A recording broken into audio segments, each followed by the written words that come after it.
kalau saya pendukung Jokowi, saya ingatkan, Pak, cukup sampai di Gibran. Kalau ada partai politik, usung Kaisang, usung Bobi, jangan Pak. Supaya apa? Bapak tunjukkan ada hak anak-anak cerdas yang sangat banyak yang membutuhkan fasilitas kekuasaan Jokowi untuk mereka masuk dan dibesarkan di ruang demokrasi. Salam NKRI teman-teman semuanya. Hater akut Faisal Assegaf yang dari dulu ingin melengsarkan Presiden Jokowi tapi tak pernah terwujud itu sok bicara masalah demokrasi, politik, nepotisme, dinasti. Tapi sayangnya dia sendiri tak mengerti apa yang dibicarakan. Bukannya terlihat pintar, malah tampak dungu kalau kata Rocky Gerung. Bagaimana bisa koar-koar berteriak demokrasi, dia sendiri malah mematikan demokrasi, melarang pihak lain untuk menggunakan haknya berdemokrasi, terutama kepada keluarga Presiden Jokowi. Hak setiap warga negara untuk memilih dan dipilih, dan itu dijamin oleh undang-undang. Memang benar-benar kocak orang ini. Nah, kalau begitu, mari kita simak yang berikut ini. Karena ada pengamat-pengamat seperti abang ini yang memberikan mimpi atau memberikan fiksi-fiksi yang sangat ngawur gitu loh. Dan sangat membahayakan buat republik ini. Bagaimana tadi saya satu lagi abang bilang mau menggagalkan pelantikan Pak Prabowo. Dari mana judulnya Bang? Fakta apa yang abang bisa berikan kepada kami? Saya wakil ketua TKN. Jadi tidak ada hal-hal yang abang bilang tadi, kami tidak punya satu fakta atau bukti bahwa Presiden Jokowi akan menggagalkan pelantikan Pak Prabowo. Itu sama sekali nggak benar. Nggak ada dasar bukti sama sekali yang menguatkan untuk itu. Jadi kembali lagi, Bang, boleh abang bicara, tapi rakyat juga tidak bodoh. Gitu. Saya mau lihat, abang dari dulu, ya kan, ingin maksulkan Pak Jokowi. Berhasil nggak? Nah itu pertanyaannya. Nanti abang jawab. Ya, berhasil nggak abang memasukkan Pak Jokowi? Nah, pertama saya luruskan, konstruksi yang Anda bangun itu halusinasi murni. Saya nggak bicara fokus soal Anda. Saya bicara soal kecemasan dan perbincangan publik. Artinya apa? Kalau kita menggunakan cara pendekatan bahasa Indonesia yang bagus, maka itu tidak dialamatkan kepada Anda. Satu. Kedua, Jokowi sebagai objek kepala negara dan saya sebagai rakyat. Jadi tidak ada masalah saya sama Anda.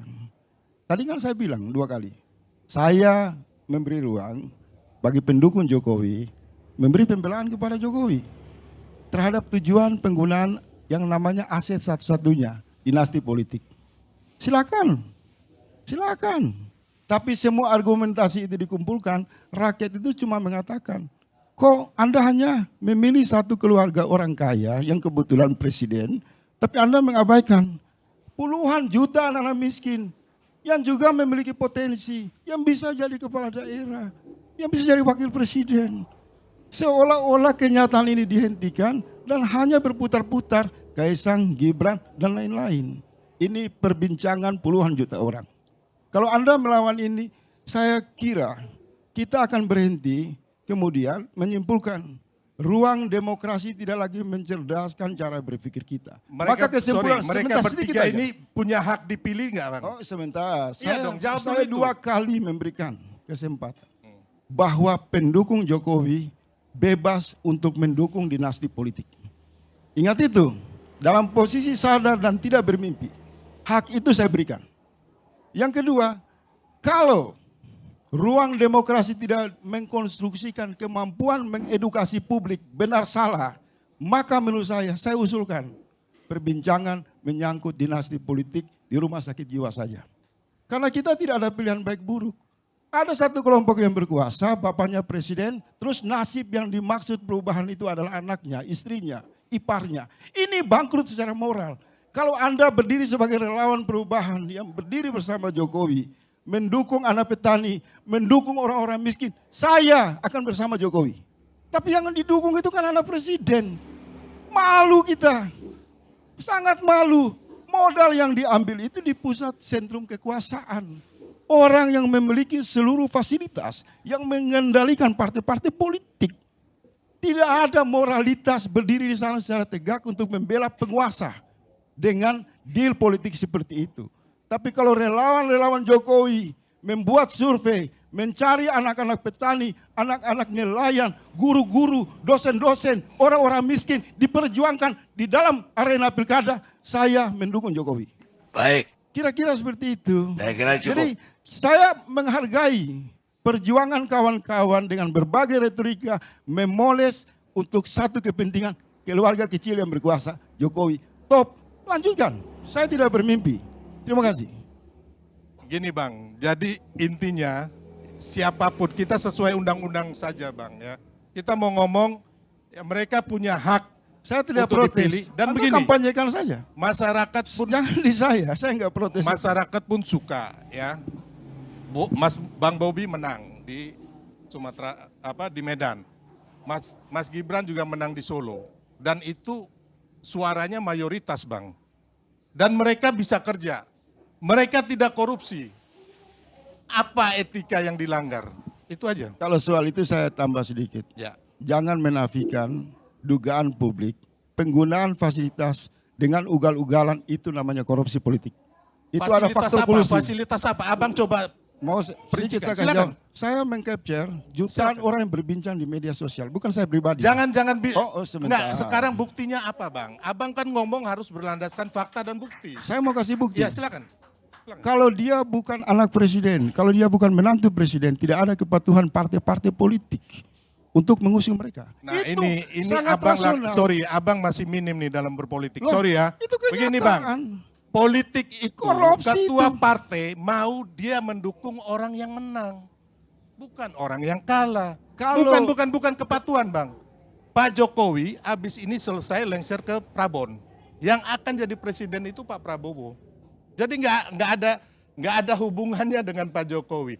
Partai-partai itu ingin agar yang dia dukung ini menang, Bang. Only itu. Sebelumnya Pak Jokowi mengatakan didengar semua juta orang, anak-anak saya tidak berambisi politik. Ingat itu. Kemudian dia merevisi. Ya kita doakan sebagai orang tua. Artinya apa? Ada penyelundupan maksud di sana yang namanya korupsi politik. Kemudian jasa, fasilitas, kewenangan, popularitas yang dihasilkan oleh perilaku kekuasaan, mereka panen. Itu korupsi, itu nepotisme. Itu semua orang hampir sama ke sana. Tetapi begini, kita jalan tengahnya. Saya mendukung praktek konsolidasi dinasti politik yang diwariskan kepada relawan-relawan, kepada saudara-saudara saya, Abang Ali Armando. Lakukan saja. Bahwa memang aset yang tersisa dari Jokowi di ujung kekuasaan yang ditanya Bang Karni Ilyas, itu adalah jual beli kepentingan anak dan mantu. Selebihnya nggak ada. Mestinya kalau saya pendukung Jokowi, saya ingatkan, Pak, cukup sampai di Gibran. Kalau ada partai politik, usung Kaisang, usung Bobi, jangan Pak. Supaya apa? Bapak tunjukkan ada hak anak-anak cerdas yang sangat banyak yang membutuhkan fasilitas kekuasaan Jokowi untuk mereka masuk dan dibesarkan di ruang demokrasi. Bukan ambisi kepentingan kelompok. Itulah tadi kelucuan dan kekonyolan Faisal Assegaf. Bagaimana menurut teman-teman semuanya?